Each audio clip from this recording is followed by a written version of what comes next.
Sinugat! Naiyak ka!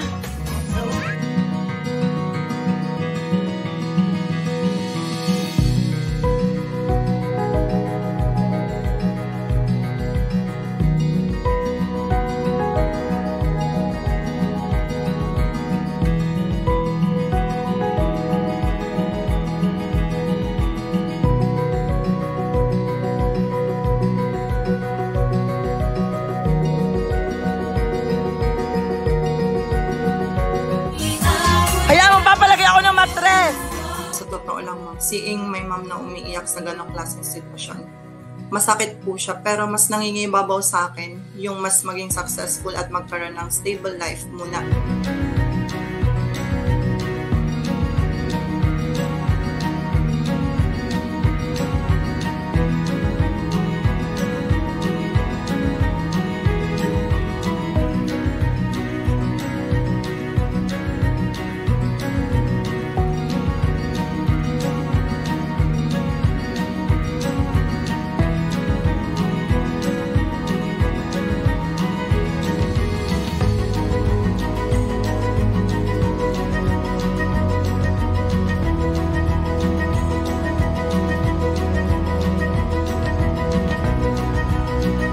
Yung kapatid ko po na nasa US, yung panganay po namin, parang nagpa-plan na sila magkaroon ng baby kasi gusto na din naman nilang bumuo ng pamilya.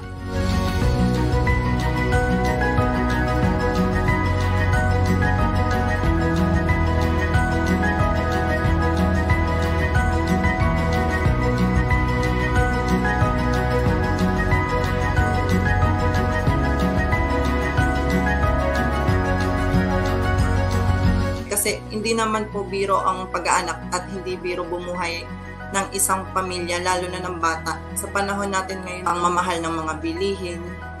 Tapos, ayoko naman dadating ako sa point ng life ko na may hirapan ako at yung family ko.